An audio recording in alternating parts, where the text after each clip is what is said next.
Welcome back to Plant Bedroom. Now, today, as I mentioned, we've been starting up a mealworm farm, and this is to replace meat for me. Mealworm and cricket. Now, the crickets are doing fantastic.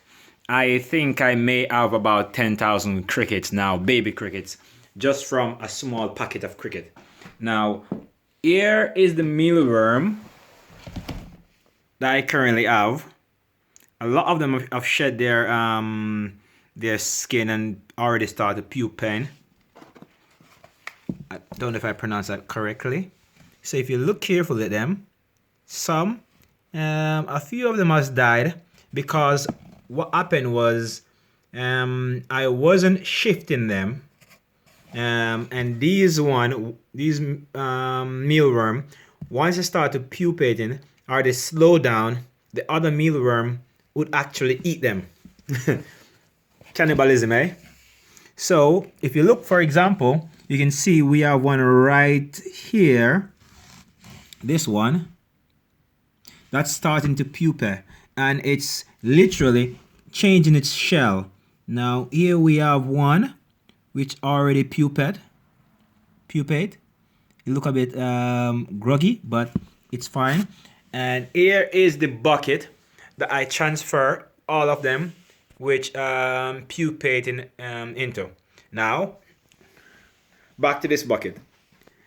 This bucket, I have taken a lot of this one. I bought 500 grams. And by the way, I don't know how much that is in pound. I don't understand pound. Well, I learned grams. So here is one. It's a small one that's already pupate.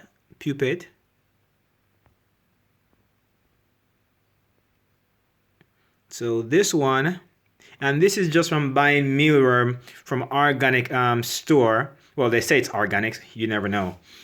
I go ahead and put that in the bucket. Now, I put these egg carton. These used to have a long spiky thing.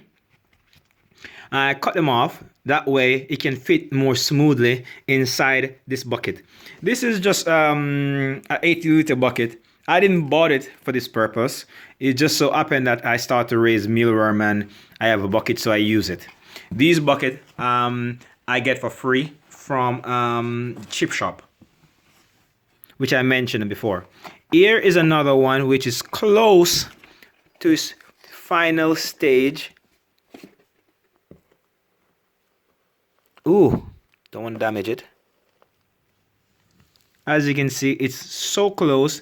It's almost, and tail almost finished. Come off. I mean, you know what? I'm not going to leave this in here. I'm going to just transfer it over into my pupated bucket.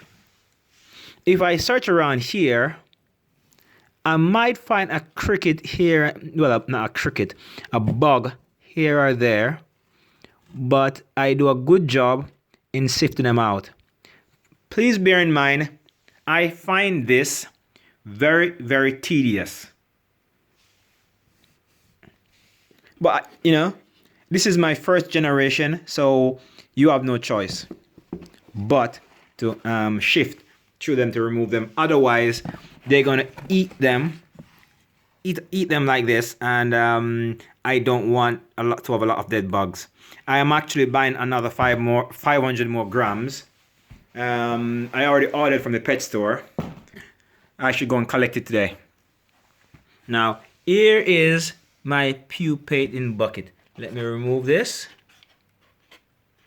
I cleaned this out earlier, by the way, so there was a lot of active one on this. So if you look carefully, you'll see a lot of pupating. Oh, and I just see a bug. Here you are. It's upside down. It's brown at the moment. It will get darker. So I'm going to put this. This is my beetle bucket. Go off into your home. I don't know where he falls, but well, I don't know if it's a he or she. I think I see another one.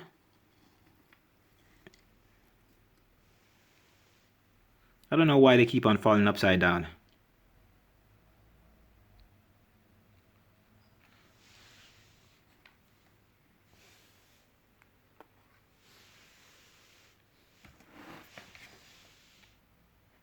Now,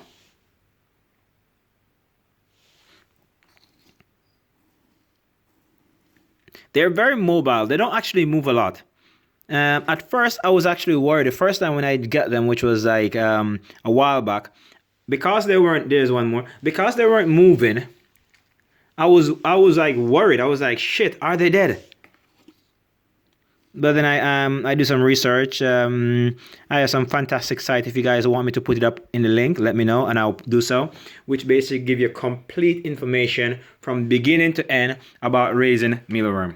Now I'm gonna go and put this back inside there.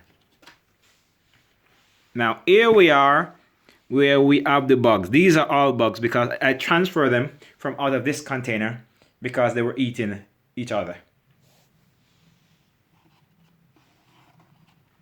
And I currently have them, like if you look here, you see mealworm here.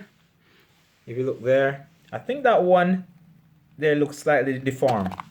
This one. I'm not sure if I should get rid of it or if I should keep it, because if it was injured by another mealworm when it was transforming, then I want to keep it. But if it's deformed, I don't want to keep it. So, I'll leave it for now and see how I feel about that. Now, they like to hide under these, inside these things. These I use, this is toilet paper roll, and this is just kitchen towel roll. I cut it off so I can actually, well, so if you look,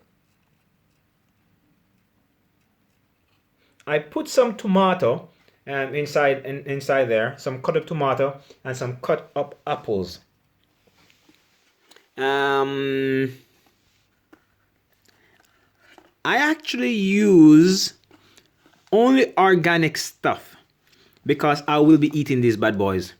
Plus, to be honest with you, I find it cheaper to use organic stuff than to actually use inorganic. And if you probably wouldn't understand what I mean, because obviously organic stuff is more expensive. But if you look there, for example, I have a lot of tomato. These are all tomato that I get from my allotment. And I think this one looks like it's getting blight. I might have to get rid of it. Let me get rid of it from now. Yeesh. I think you already get blight. You can see the weird color on it. You don't really want to eat that. I think this big one as well, which is a shame because it's a beautiful one. So I'm gonna just put it over here. They did my window. So, and if you think about it as well, like I got all these apples and they were all for free. And from just going and picking apple, wild apple. I also got these.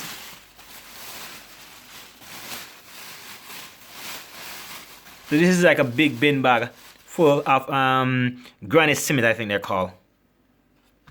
Yeah, very nice apple. This one I think here I'm gonna have to cut it out and basically feed the waste to my insect. So I feed the waste of my food to my mealworm. So if I am, what you say now? Let's just say I'm cooking some eggs and bread or egg sandwich. Then basically the crumbs of the bread I would actually chuck into my cricket container, and the waste tomato, the edge bit that I don't normally eat, I'll put that either with my mealworm. I'll either give it to my snail. I also raise snail, or I'll give it to my cricket. So yeah, if you guys have any question whatsoever about my process or what I'm doing so far, let me know. Ask me and I'll let you know. Also, I will be growing these things commercially, this is just my starting point. You know, you have to start somewhere, and mine is just, I'm starting with 500 gram each. So thank you guys, and well, keep in touch. Don't forget to subscribe.